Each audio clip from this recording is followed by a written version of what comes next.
O Tiradentes, eu brinco dizendo que ele nasceu depois que morreu, porque foi o movimento republicano atacando Pedro II que bolou a imagem de Tiradentes.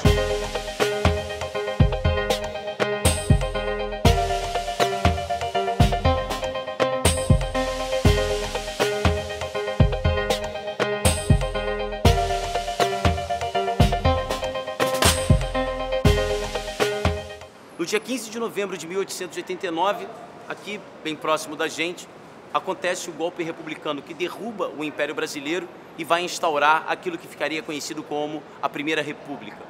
Deodoro da Fonseca se tornaria chefe do governo provisório e mais tarde o primeiro presidente da República.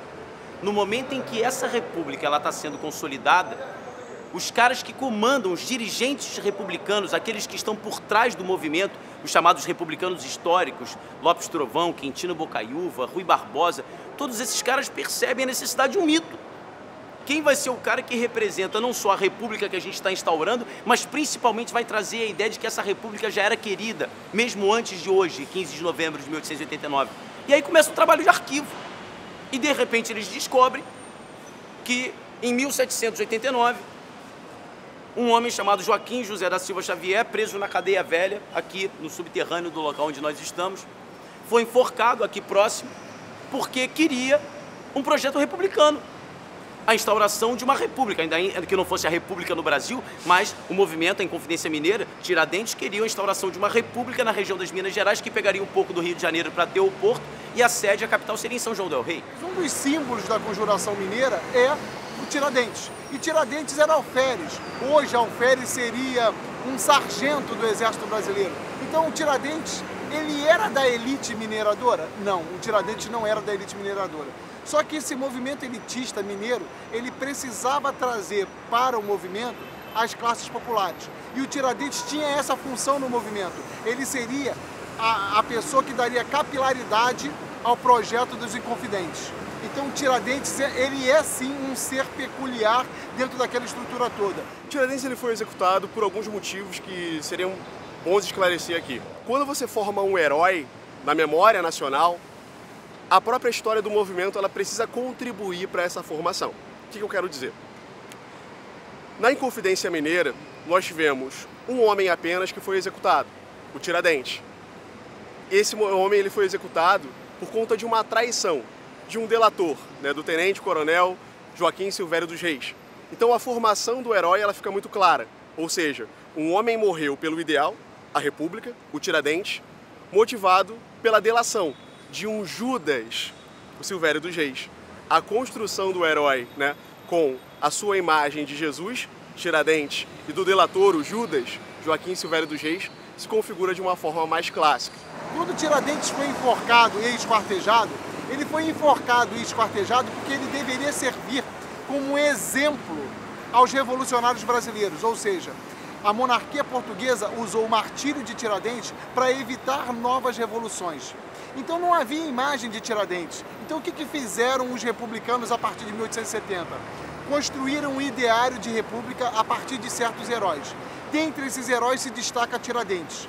Como eu precisava fazer uma imagem de Tiradentes para vendê-lo para a massa, para vender a ideia de república, uma pessoa, num dado momento, ninguém sabe quem é o certo, desenhou Tiradentes. E quando Tiradentes começou a ser desenhado, ele foi assemelhado a Cristo. Por que a semelhança com Cristo? É porque o grande herói do Ocidente judaico-cristão é Jesus Cristo. Então, quando o movimento republicano pensa Tiradentes, ele pensa Tiradentes como um herói. E aí, num ato falho, o desenho de Tiradentes fica com a barba de Cristo, com o cabelo de Cristo. Gente, saibam de uma coisa muito importante e pouco sabida. O Vargas redesenhou Tiradentes. O Vargas, durante a ditadura militar, não desenhava Tiradentes tal qual Cristo. Desenhava Tiradentes de uniforme, de cabelo preso, de barba feita. Por quê?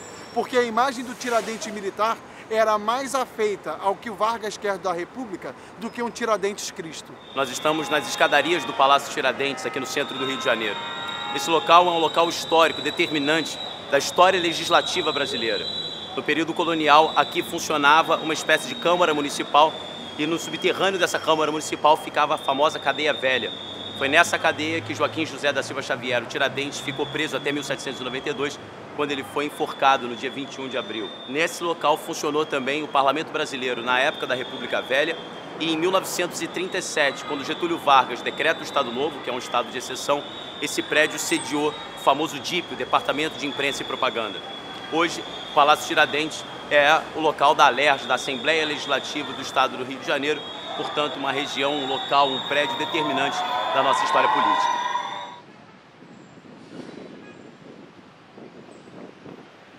A praça passou a se chamar Tiradentes a partir do ano de 1890, já um ano após a proclamação da República. Inicialmente, o nome dessa praça era Praça da Constituição. Você pode perceber que nessa praça não temos uma imagem, não temos uma estátua em homenagem ao Tiradentes, mas sim ao Dom Pedro I. Essa estátua, ela faz referência à aclamação da Constituição de 1820 em Portugal, a Constituição Liberal Portuguesa, aclamada pelo Dom Pedro I, ainda príncipe regente no Brasil, né, ainda príncipe regente Dom Pedro, em 1821. Então esse local aqui, ele passou a ser chamado de Praça da Constituição.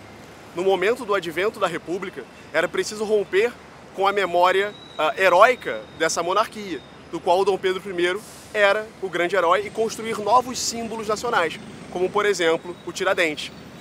Essa praça ela faz referência ao Tiradentes também, não só como herói da República. Ali próximo ao João Caetano, ali na Avenida Passos, né, é o local onde ele foi enforcado, né? Então, a construção de uma memória histórica republicana ligada a um personagem que seria transformado em herói e fazer com que esse local se tornasse um símbolo, um lugar de memória, né, para a população, era fundamental para a construção do ideário republicano. Bom, pessoal, todo novo regime precisa dos seus heróis, precisa dos seus mitos.